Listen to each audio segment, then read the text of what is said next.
형제들아, 내가 이것을 말하노니 혈과 육은 하나님 나라를 이어받을 수 없고 또한 썩는 것은 썩지 아니하는 것을 유업으로 받지 못하느니라. 보라, 내가 너희에게 비밀을 말하노니 우리가 다 잠잘 것이 아니요 마지막 나팔에 순식간에 호련히 다 변화되니 나팔 소리가 나매 죽은 자들이 썩지 아니할 것으로 다시 살아나고 우리도 변화되리라. 이 썩을 것이 반드시 썩지 아니할 것을 입겠고 이 죽을 것이 죽지 아니함을 입으리로다. 이 썩을 것이 썩지 아니함을 입고 이 죽을 것이 죽지 아니함을 입을 때에는 사망을 삼키고 이 길이라고 기록된 말씀이 이루어지리라. 사망아, 너의 승리가 어디 있느냐? 사망아, 내가 쏘는 것이 어디 있느냐? 사망이 쏘는 것은 죄요 죄의 권능은 율법이라. 우리 주 예수 그리스도로 말미암아 우리에게 승리를 주시는 하나님께 감사하노니 그러므로 내 사랑하는 형제들아, 견실하며 흔들리지 말고 항상 주의 일에 더욱 힘쓰는 자들이 되라. 이는 너희 수고가 주 안에서 헛되지 않은 줄 알미라. 고린도 교회는 바울의 2차 전도여행 때 세운 교회이죠. 무역의 도시였기 때문에 매우 부유했지만 음란하고 우상숭배가 가득했던 곳이었습니다. 이런 곳에 교회가 세워지는 것이 결코 쉽지 아니하였는데 하나님께서 놀라운 이적과 은사들을 통해서 교회가 뿌리내리게 해주셨습니다. 이렇게 바울이 교회가 세워지는 것을 보고 다른 전도여행지로 갔는데 고린도 교회에 들려오는 소식이 바울의 마음을 매우 안타깝게 하였습니다. 그 이유는 고린도 교회가 4분 5열되었기 때문입니다. 바울파, 아볼로파, 게바파, 그리스도파로 나뉘어져서 서로 분열하고 싸우고 다투고 있다는 소식을 듣게 된 것이죠. 이 이야기를 들은 바울이 이 교회가 이렇게 분열하고 나뉘어지는 것에 해답을 제시하기 위해서 고린도전서를 기록을 하였습니다. 이런 교회의 분열은 고린도 교회만 있는 것이 아니고 2000년 기독교 역사 속에서 우리는 수없이 많은 이런 분열하는 교회들을 만나게 되죠. 그럼 이 교회가 분열하는 그 해답은 무엇인가? 바울이 이야기하는 것이 바로 십자가입니다. 십자가는 내가 죽어지고 예수 그리스도께서 사신 현장입니다.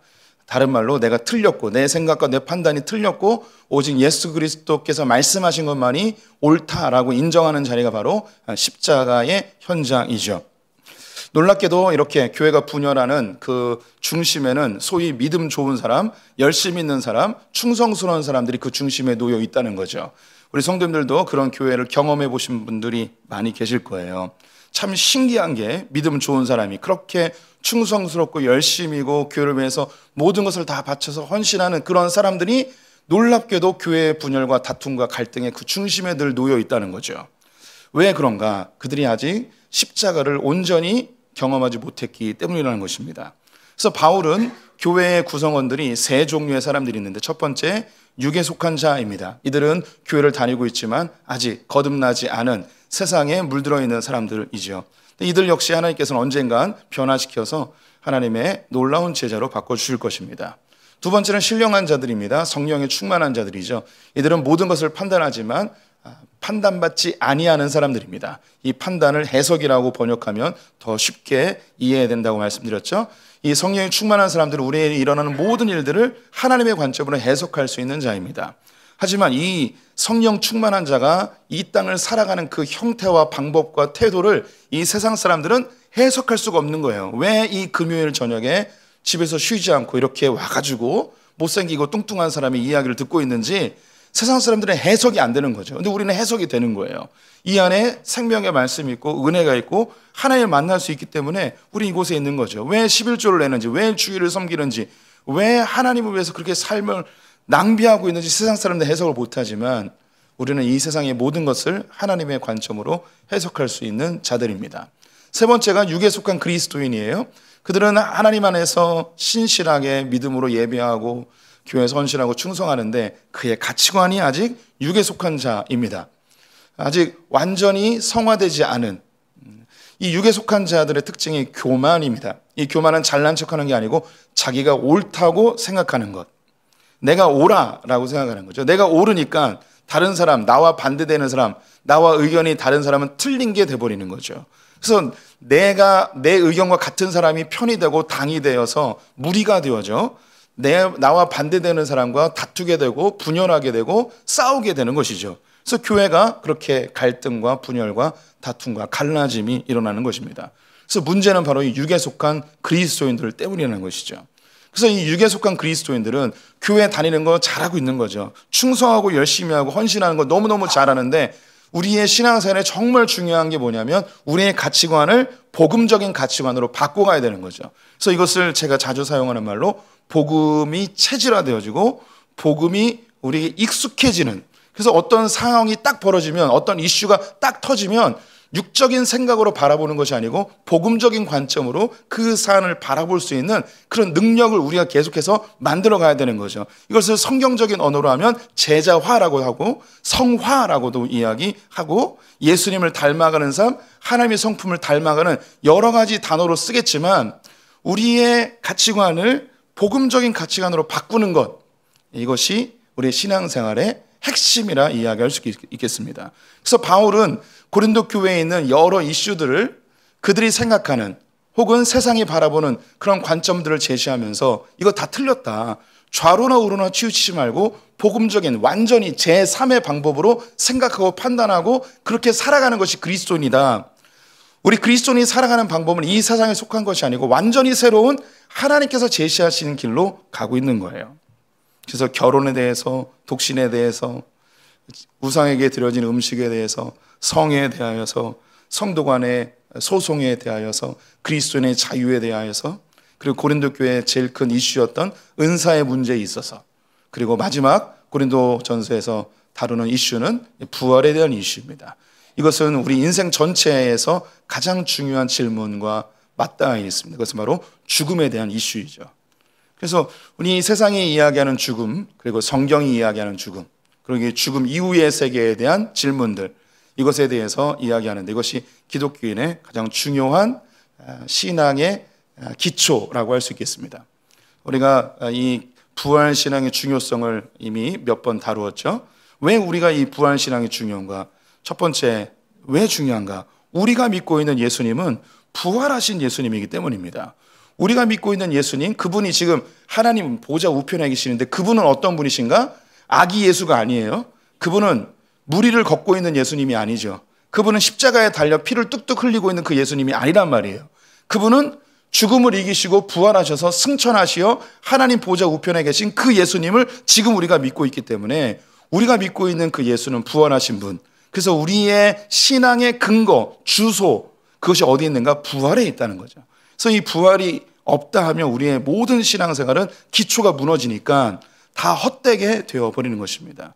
그래서 이 부활이 왜 중요한가? 죽음과 맞닿아 있는 거예요. 그래서 우리가 지난번에 언급했던 것들을 간략하게 좀 정리하면서 이야기를 진행해 보겠습니다.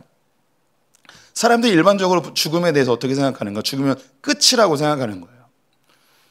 죽으면 끝이다. 근데 성경은 죽으면 끝이 아니에요. 한 번 죽는 것은 사람에게 정해진 것이고 그 이후에는 심판이 있다고 이야기합니다. 성경은 완전히 새로운 것을 제시하죠. 죽음 이후에는 심판이 있다는 겁니다. 또 현대에서는 이 죽음을 자연스러운 것으로 받아들입니다. 그래서 인생을 살면서 죽음은 한 번 경험하는 것이라고 이야기합니다. 이것은 특별히 동양 사상에서 윤회적으로 자연의 한 일부분으로 죽음을 받아들이도록 우리에게 요구하고 있죠. 하지만 성경은 우리에게 이야기하는 것이 죽음은 우리의 것이 아니에요. 우리에게 매우 낯선 것이에요. 그래서 우리 성도님들이 일상에서 누군가의 죽음을 경험하면 깜짝 놀라는 거죠. 왜 이렇게 죽음이 왔을까? 죽음을 낯설어하고 죽음은 우리의 일상에 있으면 안 되는 것을 본능적으로 알아요. 이거는 우리의 일상생활 속에서 자연스러운 게 절대 아니에요. 죽음은 죄로 인하여서 인류 가운데 불청객처럼 다가오게 된 것이죠. 그래서 성경은 이 죽음을 우리의 원수다라고 이야기하는 겁니다. 우리의 적이다라고 이야기하는 겁니다. 죽음은 우리 성도들에게 절대 친밀하거나 가까이 있어서는 안 되는 건 우리의 원수입니다. 또 때로는 죽음을 해방이라고 이야기하죠. 너무 힘든 세상에서 벗어나고 싶어하는 욕구가 이 죽음을 해방으로 아름답게 포장해 버렸습니다.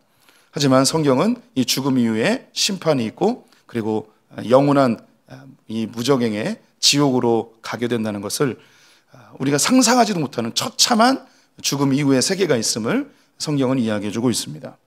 죽음 이후의 세계는 모른다라고 이야기하는 불가지론을 언급하는 사람들도 있는데, 성경은 죽음 이후에 천국 아니면 지옥이라는 명확하게 그 다음 세계를 제시해주고 있습니다. 그래서 우리는 성경적인 죽음에 대한 관점을 바르게 알아야 돼요. 죽음은 우리의 것이 아닙니다. 사람은 죄로 인하여서 죽게 되었고, 이 죄로 인하여서 죽음은 우리와 원수의 관계가 되었습니다. 그리고 이 원수된 죽음이 우리를 두려움으로 종살이하게 만들죠. 그래서 모든 인류는 이 죽음의 두려움 속에 끌려다니는 삶을 삽니다.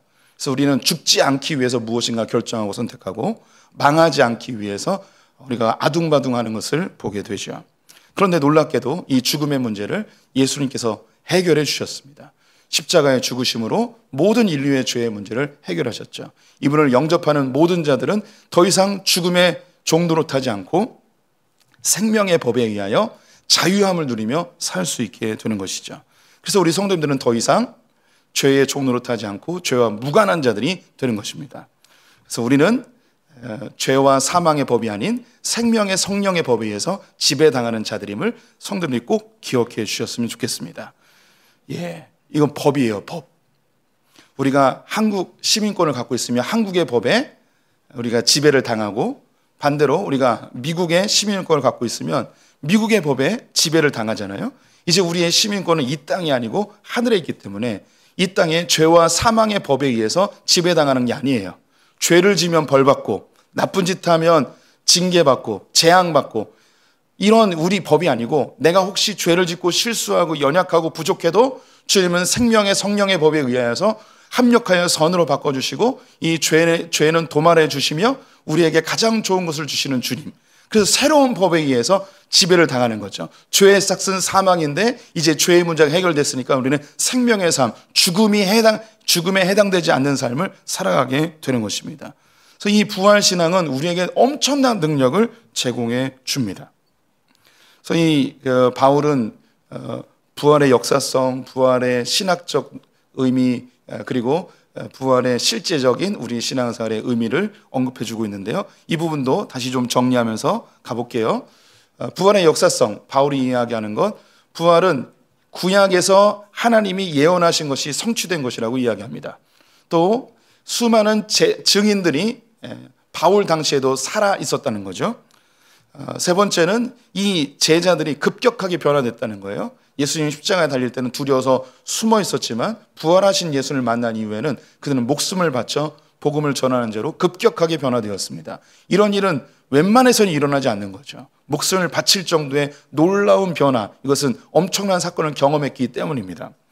네 번째는 초대교회의 급속한 부흥입니다. 왜냐하면 그 예수를 다 보았고 수만 명, 수십만 명, 수백만 명이 예수의 기적을 보았고 그분의 부활하심이 그들에게 믿어졌기 때문에 초대교회의 급격한 부흥이 일어나게 된 거죠.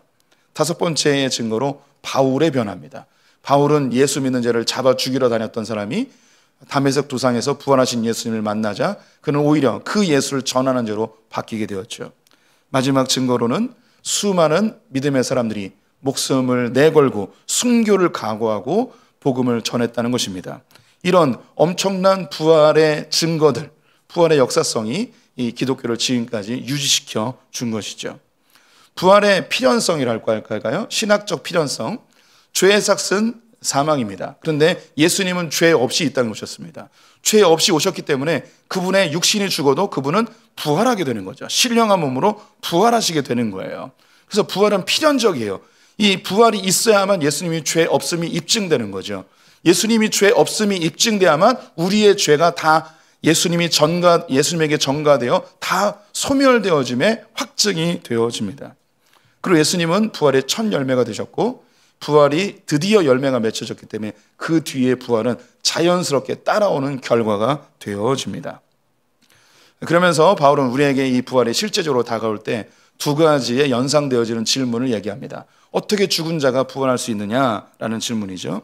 이 부분에 대해서는 자연의 이치를 통하여서 얘기해 줍니다. 씨를 뿌려서 죽으면 그 씨가 나느냐 아니면 나무가 나느냐, 완전히 새로운 형태로 바뀌어서 죽음 이후에 새로운 형태가 나타나지 않느냐. 우리가 이 부활이라는 것이 저 천국에 가게 되면 육신이 죽어지면 완전히 새로운 몸으로 부활하게 되는 것이다. 그리고 물고기의 형체가 다르고 새의 형체가 다르듯이 이 땅에 살 때 우리의 몸으로 살지만 천국에 가면 그 형태가 바뀌어져야 된다. 그래서 이 육신을 가지고 천국에 갈 수 없고 천국에서 생활하려면 새로운 몸이 필요하다. 그 몸이 신령한 몸이다 라고 이야기해 주고 있습니다. 두 번째, 어떤 모습으로 부활하는가? 바로 신령한 몸, 지금 우리가 갖고 있는 이 몸이 아니라 예수님께서 변화산에서 바뀌었던 그 빛된 형상, 우리의 언어로는 표현할 수 없는 그 빛된 형상으로 부활하여서 영원히 천국에서 주님과 기쁨을 누리게 되어질 것입니다. 이제 오늘 이 부활에 대한 마지막 결론의 모습을 함께 살펴보겠습니다. 오늘 본문 50절과 51절 말씀 같이 읽어보겠습니다. 형제들아, 내가 이것을 말하노니 혈과 육은 하나님의 나라를 이어받을 수 없고 또한 썩는 것은 썩지 아니하는 것을 유업으로 받지 못하느니라. 보라, 내가 너에게 비밀을 말하노니 우리가 다 잠잘 것이 아니요 마지막 나팔에 순식간에 호련히 다 변화되리니. 네, 마지막 때에 나팔 불 때에 우리가 다 호련히 변화되게 되는데 이 부활이라는 것이 비밀이라고 바울이 얘기해 주고 있습니다. 이 비밀은 영어로 표현하면 미스테리입니다. 미스테리가 어떤 의미로 다가오시는지요? 세상에 많은 미스테리들이 있어요. 미스테리를 딱 들었을 때 그걸 어떻게 믿어? 라고 반응하는 사람이 있는 반면 그건 있긴 있는데 우리의 머리로는, 우리의 이성으로는 다 설명할 수 없는 어떤 것, 이걸 미스테리라고 이렇게 이야기하겠죠. 뭐 세상에 뭐 10대 미스테리, 뭐 7대 미스테리, 5대 미스테리 뭐 이런 거 자주 얘기하잖아요. 분명한 증거는 있는데 어떻게 이것이 만들어졌는지 모르는, 설명할 수 없는 그런 것을 미스테리라고, 신비라고 이야기하는 거죠. 그래서 그림 몇 가지 준비해 봤는데요. 첫 번째 그림 보여주시면, 네, 그 모아이 석상이죠. 예, 저 섬에 저 큰 돌을 어떻게 옮겼는지 뭐 여러 설명들이 있지만 여전히 이 신비, 미스테리로 남아 있습니다. 다음 그림 보여주면, 예, 스톤 헤지, 스톤 헤지. 영국에 가면 저 거대한 몇백 톤 되는 그 돌을 어떻게 옮겼는지, 그리고 저것이 어떤 용도인지 또 이것도 설명을 하는데 뭐 정확한 설명이 없어요. 분명히 있는데 미스테리한 거죠. 신비의 영역으로 남아 있는 거예요. 다음 그림, 여기 그 마야 문명, 잉카 제국이죠. 저 산꼭대기에 엄청난 건축물들이 있는데 어떻게 저걸 만들었는지 증거는 있는데 어떻게 만들었는지 모르는 거예요. 예, 누군가가 반드시 죽기 전에 가봐야 되는 곳이라고 이야기를 하는데, 예, 저곳에서 그 설교 부탁하면 갈 거예요. 예, 마야에서 잉카 제국이 그에서 설교를 부탁할 일이 있을지 모르겠는데, 예, 죽기 전엔 가봐야 될 곳이라고 얘기를 하긴 하더군요. 예, 다음, 예, 여기는 그 나스카 평원에 있는 그 거대한 그림인데요. 비행기를 타고서만 볼 수 있대요. 처음에 발견한 사람이 그 걸어서 가다가 발견했는데 이게 뭔가 싶었는데 비행기 타고 가니까 그림이 있답니다. 수많은 그림들, 제가 그림으로 보여주니까 그 얼마 안 커 보이는데요. 사람이 있으면 개미처럼 보여요. 엄청난 그림이죠. 누가 그렸는지 모르고 어떻게 그렸는지도 모르는 신비한 영역으로 남아 있습니다. 마지막 제일 안 신비한 피라미드입니다. 네, 피라미드는 너무 자주 보니까 별로 신비하지도 않죠. 근데 아직도 어떻게 만들었는지 몰라요. 그래서 어떤 사람들은 외계인이 만들었다고 얘기도 하는데, 예, 모르겠어요. 어떻게 만들었는지. 이게 신비해요. 분명히 있는데 어떻게 설명할 수가 없는 거죠. 분명히 있는데 이해되지 않는, 이게 뭐냐면 신비. 오늘 이야기하는 비밀입니다. 바울이 얘기하는 거예요. 이 부활이라는 게 분명히 예수님 부활하셨어요. 그런데 어떻게 죽은 사람이 부활하는가? 우리는 부활절을 매년마다 겪으니까 부활이 익숙해졌고, 우리는 죽으면 부활하나 보다, 이게 우리에게 당연하게 믿음으로 받아들일 수 있겠지만, 초대교회 때 사람들은 죽은 자가 부활했다는 게 이게 믿어지지 않는 거예요. 해석이 안 되는 거죠. 이해가 되지 않는 거예요. 어떻게 죽은 사람이 부활했을까? 예, 우리 성도님들 눈빛이 별로 그 부활하고 싶지 않은 눈빛이에요. 그냥 계속 잠자고 싶은 눈빛들이에요. 예, 이미 절반은 이미 무덤에 갔어요. 무덤에 가서 부활하셔야 되는데 부활이 안 되네요 오늘. 미스테리합니다. 이런 설교를 들으면서 어떻게 졸지? 미스테리한 거죠. 바울은 미스테리하다는 거예요. 너희들이 이해가 안 된다는 거죠. 그래서 이런 부분에 대해서 초대교회 때 변증가였던 터툴리안이 그런 얘기를 하셨어요. 터툴리안의 글을 읽어드릴게요. 불합리하기 때문에 믿는다. 이해가 안 되기 때문에 더욱 확실하다. 터툴리안이 이야기한 건데요. 터툴리안은 삼위일체 교리를 확립해 준 그런 초대교회의 목사님이라고 하겠습니다. 성경에 나와 있는 그런 이야기들, 특히 이제 삼위일체 부분, 비합리적이죠. 불합리적이에요. 이해가 안 돼요. 이해가 안 되기 때문에 더 믿는다는 거예요. 만약에 이해되어진다면, 하나님이 이해되어진다면 그분은 하나님이겠느냐. 우리가 이해하지 못하기 때문에 하나님이다라고 이야기하는 거죠. 부활도 마찬가지예요. 우리가 부활을 다 이해할 수 없어요. 다 설명할 수 없어요. 왜? 우리는 경험해 보지 못했기 때문에. 하지만 이것은 분명히 있었어요. 미스테리하게 신비의 영역으로 남아있죠. 근데 이제 이것을 우리가 언제 경험하게 될까요? 언제 경험하는가? 우리가 죽은 이후에. 오늘 성경 말씀에 52절부터 54절 말씀 같이 읽어보도록 하겠습니다. 나팔 소리가 나매 죽은 자들이 썩지 아니할 것으로 다시 살아나고 우리도 변화되리라. 이 썩을 것이 반드시 썩지 아니할 것을 입겠고 이 죽을 것이 죽지 아니함을 입으리로다. 이 썩을 것이 썩지 아니함을 입고 이 죽을 것이 죽지 아니함을 입을 때에는 사망을 삼키고 이기리라고 기록된 말씀이 이루어지리로다. 오늘 바울은요, 부활이라는 말 대신에 어떤 말을 쓰고 있냐면 변화라는 말을 쓰고 있습니다.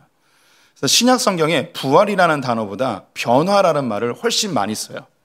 그래서 이 부활이 변화라고 설명해 주고 있는 거죠. 그래서 이 땅에 살던 우리가 천국에 가면 변화돼서 사는 거예요. 그래서 나는 부활이요 생명이니 나를 믿는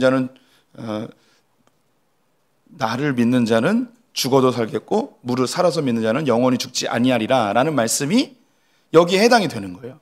우리는 변화되는 거지, 우리가 죽었다가 잠시 멈췄다가 어디 사라졌다가 다시 짜자잔 나타나는 그런 개념이 아닌 거예요. 부활이라는 이 개념 자체 안에 우리의 변화라고 이야기하면서 이 자연 세계 속에서 그 변화를 우리가 이미지화하면서 우리도 변화되는 것이라는 것을 이야기하는 거죠. 우리가 그 변태라고도 하죠. 변화의 다른 표현이에요. 나비를 예를 들자면 나비는 원래 알이었습니다. 근데 알이 깨어서 이 애벌레가 되죠. 이 애벌레가 번데기가 되고 번데기에서 성충이 되어집니다. 변화예요. 그것을 변태라고 하죠. 완전히 형태가 달라지는 거죠. 이 애벌레에서 번데기의 과정을 거쳐 나비가 되어지는, 우리의 머리로는 도저히 상상할 수 없는, 그걸 우리의 눈으로 봤으니까 저렇게 애벌레가 성충으로 아름답게 변화되는구나, 우리가 눈으로 봤으니까 이게 자연스러운 것이지라고 하지만, 이것을 모르는, 이런 그 나비의 변화를 모르는 사람에게 이걸 설명해 준다면 어떻게 그럴 수 있어? 라고 하겠죠. 나비만 늘 보던 사람에게 야 얘들아 그거 알아? 이 나비가 원래는 뭐였냐면 이렇게 징그러운 애벌레였어. 이걸 못 본 사람은, 이 번데기의 과정을 보지 못한 사람은 도저히 믿을 수가 없는 거죠. 변화된 거예요. 변화된 거. 그래서 우리는 이 육신의 몸을 갖고 있다가 천국으로 가게 되면 변화되는 거예요. 뭘 대단히 크게 어떤 역사가 아니고 자연의 한 부분처럼 그냥 그렇게 변화되어지는 거죠. 거기에 맞게끔 몸이 바뀌어지는 거예요. 죽어도 살고 무릇 살아서 믿는 자는 영원히 죽지 아니하는, 너무 자연스럽게 스무스하게 그냥 짜자잔 바뀌어서 천국에서 영원히 살게 되는 거죠. 옷을 갈아입듯이 그렇게 바뀌어지는 거예요. 육신의 옷을 벗고 우리는 신령한 몸에 옷을 새롭게 갈아입게 됩니다. 우리는, 이 육신은 흙으로 돌아가고 우리 안에 있는 하나님이 심어 놓으신 이 육신이라는 그릇 안에 심어 놓으신 그 영혼이 훨씬 더 중요한 거예요. 이 영혼이라는 것이 육신의 옷을 입고 있는 거죠. 그럼 이 육신의 옷을 벗을 때는 신령한 육신으로 새롭게 옷을 입고 저 천국에서 영원히 살게 됩니다. 오늘 조금 흥미지지만 조금 어려운 이야기를 해드릴게요. 요한계시록 세미나 때 해드리는 이야기인데, 마지막 예수님이 이 공중 재림하실 때 나팔이 불려지면 죽은 자들이 다 부활하여서 예수 안 믿는 사람들은 둘째 사망에 이르게 되죠. 그래서 지옥에 가게 되고 예수 믿는 자들은 천국으로 가게 되어지는 그런 백보자 심판이라는 것이 일어나게 됩니다. 이때 우리는 다 신령한 몸으로 부활을 하게 됩니다. 그래서 이 부활이라는 것이 언제 어떻게 일어나는가에 대한 우리 많은 목회자들과 신학자들의 연구가 있었어요. 그래서 이게 신비의 영역이기 때문에 뭐라고 딱 이야기할 수는 없는데, 그래서 몇 가지로 좀 나뉘어집니다. 그래서 우리 성도님들이 가장 쉽게 이해할 수 있는 부분이, 딱 죽으면 즉각적으로 예수 믿는 사람은 천국으로 딱 가고 예수 안 믿는 사람은 지옥으로 가고, 이것이 이제 즉시 천국으로 가는 그런 개념입니다. 이것을 즉시 천당설이라고 이야기하는데요. 이 개념을 많이 갖고 있을 거예요. 그래서 예수님께서도 우편 강도에게 네가 오늘 나와 낙원에 있을 것이다 라는 이 구절이 딱 죽으면 즉시 천국으로 가고 지옥으로 가고, 이런 개념으로 설명하는 사람도 있어요. 또 두 번째 개념이 뭐냐면, 성경에 보면 죽은 자에 대해서 잠잔다라고 이야기하는 부분이 있어요. 그래서 잠자는 자들이 일어날 것이다 이런 표현도 있고, 그래서 이것을 수면설이라고 이야기합니다. 우리의 육신이 죽어서 잠자고 있는 이 개념을 가지고 있는 거예요. 그래서 우리의 영혼도 함께 잠자고 있는, 그래서 예수님이 나팔 불면 나팔 소리에 깨가지고 일어나는 이 수면설입니다. 세 번째는 이 천주교인들이 이야기하는데요, 연옥설이라는 게 있어요. 죽으면 바로 천국 가거나 지옥 가는 게 아니고 어디 머물러 있다고 생각을 하는 거예요. 이 머물러 있다가 나팔 불면 다시 육신과 만나게 되는 이런 개념을 갖고 있습니다. 또 한 가지는 소멸설이라는 게 있어요. 영혼 소멸설.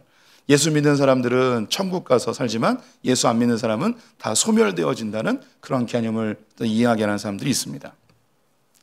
이 즉시 천국과 지옥으로 나뉘어지는 경우, 그리고 수면설의 경우, 이것에 대한 비판도 있어요. 우리 성도님들이 들으면 약간은 낯선 개념이긴 한데, 우리가 예수를 믿고 죽으면 천국으로 간다고 해봅시다. 그러면 우리의 몸은 흙으로 돌아가 있고 영혼은 천국에 있고, 그래서 예수님이 나팔 불고 공중재림하실 때 이 영혼이 다시 내려와서 신령한 육신과 땅에 있는 신령한 육신과 다시 결합이 되어지는 그런 개념이 돼버려요. 그럼 이것은 불교에서 이야기하는 윤회하고 상당히 비슷해져 버리는 거예요. 그래서 이 부분이 비판을 받아요. 그래서 우리는 영혼육이 함께 우리 결합되어 있는 그런 하나님의 형상입니다. 영혼과 육이 결합되어 있는 이것을 하나님께서는 인간이라고 표현을 하는 거예요. 그런데 이게 분리되어지는 것으로 얘기가 되어버리는 거죠. 너무 어려워지고 있어요. 들을 사람은 듣고 그냥 졸 사람은 조시고, 이거 뭐 잘 이해한다고 천국 가거나 상급을 더 받거나 그런 거 절대 아니에요. 그냥 그런 개념이 있다는 거예요. 제가 이제 마지막에 이야기할 것을 때문에 제가 좀 이렇게 장황하게 얘기하고 있는데요. 수면설의 경우는 영혼이 잠들어 버리는 거예요. 육신은 흙으로 가고 영혼은 잠들어 버리고 나팔 불 때 깨어나는, 그러면 내가 내 영혼이 멈춰져 버리는 그 공백 상태가 생겨 버리는 거죠. 그래서 이 부분도 비판을 받는 거예요. 이 공백 상태를 어떻게 설명할 것인가? 연옥설은 우리 개신교에서는 당연히 받아들이지 않죠. 성경 그 어디에도 그 중간지대가 있다는 것을 언급하고 있지 않기 때문입니다. 또 소멸설에 대해서 처음 들어보는 분들도 있겠지만, 많은 신학자들 안에선 영혼 소멸설을 이야기하는 분들이 꽤 많이 있어요. 그래서 예수 안 믿는 사람들의 영혼은 이렇게 다 소멸되어진다는 그런 의미인데, 성경의 그 내용이 구체적으로 나와 있지 않기 때문에 주장하는 사람이 있지만 또 완벽하게 또 지지를 받지 못합니다. 그럼 뭘 얘기하려고 하는 건가? 제가 이야기하고 싶은 것은 무시간설이라는 겁니다. 무시간설이 뭐냐면 우리는 이 지구라는 역사 속에 살고 있죠. 그래서 시간이 흘러가요.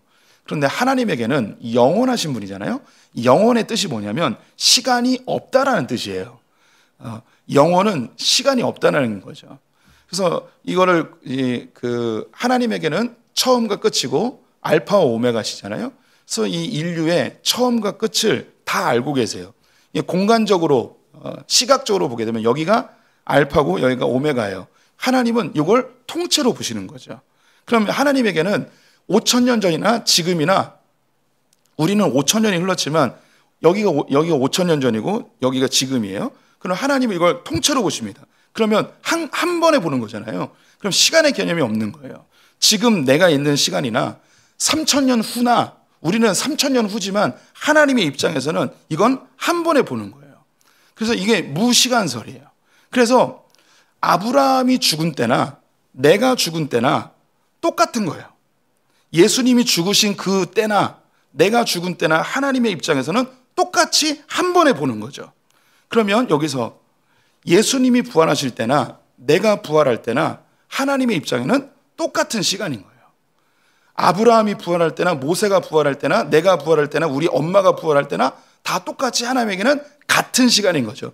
시간의 개념이 없어져 버리는 거예요. 그래서 시간을 공간적으로 보게 되는 거죠. 다 자고 있어요. 괜히 얘기했다는 생각이 들지만 왜 얘기했을까요? 잘난 척하는 거예요. 이런 게 있다. 이런 걸 얘기할 수 있는 목사는 흔하지 않다. 뭐 이런 거죠. 이렇게 설교하는 건 가장 나쁜 설교예요. 설교를 통해서 자기를 드러내고 자기의 유식함을 뽐내는 이런 설교는 가장 나쁜 설교예요. 우리 성도님들은 가장 나쁜 설교를 오늘 들으셨습니다.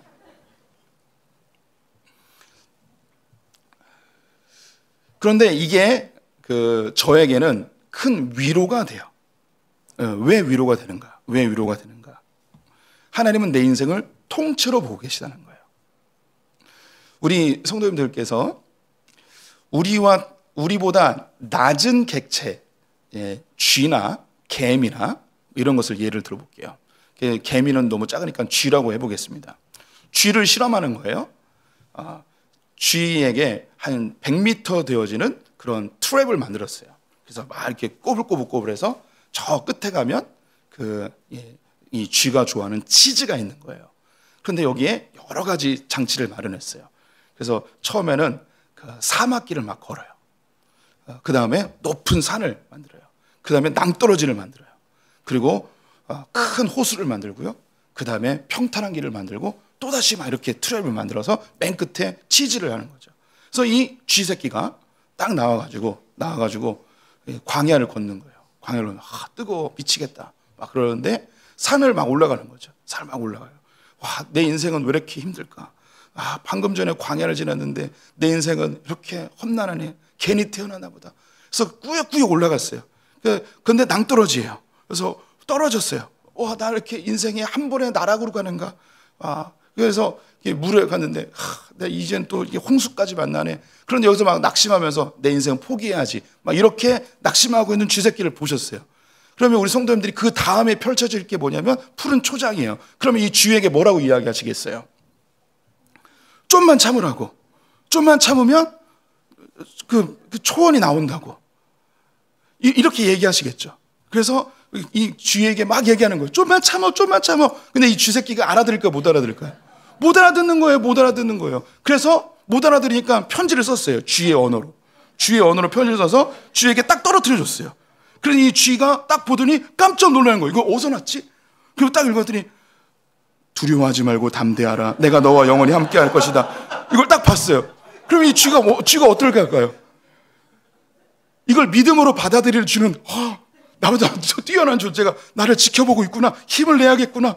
내가 너를 위하여 푸른 초장과 맑은 물가로 내가 너를 인도할 거야. 그렇구나. 조금 있으면 맑은 물가와 푸른 초장이 있겠구나. 이렇게 받아들이는 쥐새끼는 평강 가운데 가는 거고, 불신하는 쥐새끼는 거기서 낙심하여서 물에 빠져 뒤지든가 아니면 절벽에서 떨어져서 생을 마감하던가 그러겠죠. 그리고 이제 이 푸른 초장과 맑은 물가를 갔어요. 갔는데 또 높은 산이 있어요. 이게 차라리 푸른 초장과 맑은 물가를 주지 말고 그냥 차라리 그 저 광야에서 나를 죽여주시지 하면서 막 낙심해요. 그래서 또 이렇게 그 편지를 써서 보냈어요. 나 다 필요 없어. 이 편지 다 필요 없어. 나 왜 이렇게 힘들게 하는 거야? 그럼 우리 여기 계신 성도님들이 그 주의를 격려하기 위해서 어떻게 하겠습니까? 예, 아무리 편지를 보내도 안 읽어요. 이거 다 필요 없다는 거죠. 그럼 우리 성도님들이 할 수 있는 방법이 뭐냐면 주의로 변장을 해야죠. 예, 주의로 변장을 해가지고 그 주의 옆으로 딱 가가지고 막 껴가지고 찍찍찍찍찍찍 하면서 내가 곧 길이요 진리요 생명이니 내가 너에게 생명의 양식을 주겠다. 나로 말미암지 않고는 아버지께로 갈 자가 없느니라. 나로 인해서 영원한 생명을 얻을 것이다 하면서 그거 막 가는 거예요. 그러면 그 쥐를 따라서 그 다른 쥐가 막 가가지고 조금만 가면 아름다운 치즈의 동산이 나타날 거야 하고 가서 먹는 거죠. 여기서 이제 보시면 이 쥐의 삶이 우리는 어떻게 보입니까? 통째로 보이는 거예요. 통째로 보이기 때문에 격려하고 위로하고 힘을 주고 편지도 써주고 하는 거죠. 그리고 가서 쥐의 모습으로 해서 그를 함께 동행해주고 끝까지 갈 수 있게 함께 해주고, 이게 우리가 쥐보다 훨씬 위대한 객체이기 때문에 쥐의 인생 전체를 우리는 한눈에 볼 수 있는 거죠. 인간을 창조하신 하나님은 우리의 인생 전체를 한눈에 볼 수 있는 거예요. 이게 하나님에게 영원하심, 시간이 없으심, 그분은 졸지도 않고 주무시지도 않는 게 돼버리는 거죠. 시간이 없으니까. 그러니까 우리 성도님들의 삶에 힘들고 어렵고 괴로운 거, 예, 주님 다 아세요. 그래서 우리에게 격려하고 위로하면서 좀만 더 해, 좀만 더 힘내, 좀만 더 하면 돼 하고서 우리의 인생 가운데 죽음을 맞이하면 이제 죽음의 이 시간의 개념에서 영혼의 개념으로 우리는 변화되어서 살아가는 것. 주님 나팔 불 때 다 같이 호련한 모습으로, 우리는 그것이 시간적 개념이지만 하나님은 역사 가운데 한 번에 빠바방 하면 아브라함, 모세, 다윗, 솔로몬, 다 한꺼번에 부활해서 주님의 나라에 영원히 함께 사는, 예, 할렐루야. 이런 하나님의 나라가 우리의 것이에요. 우리 것. 그래서 57절, 58절 이렇게 이야기합니다. 함께 읽어보겠습니다. 우리 주 예수 그리스도로 말미암아 우리에게 승리를 주시는 하나님께 감사하노니, 그러므로 내 사랑하는 형제들아 견실하며 흔들리지 말고 항상 주의 일에 더욱 힘쓰는 자들이 되라. 이는 너희 수고가 주 안에서 헛되지 않은 줄 알미라. 김현정 목사님, 이 성경을 이렇게 읽으면 안 돼요. 예, 할렐루야로 읽어야지. 할렐루야로. 다시 대표로 김현정 목사님. 우리 주 예수 그리스도로 말미암아 우리에게 승리를 주신 하나님께 감사하노니, 그러므로 내 사랑하는 형제들아 견실하며 흔들리지 말고 항상 주의 일에 더욱 힘쓰는 자들이 되라. 이는 너희 수고가 주 안에서 헛되지 않은 줄 알미라. 할렐루야. 주님의 마음이 막 느껴지잖아요. 예.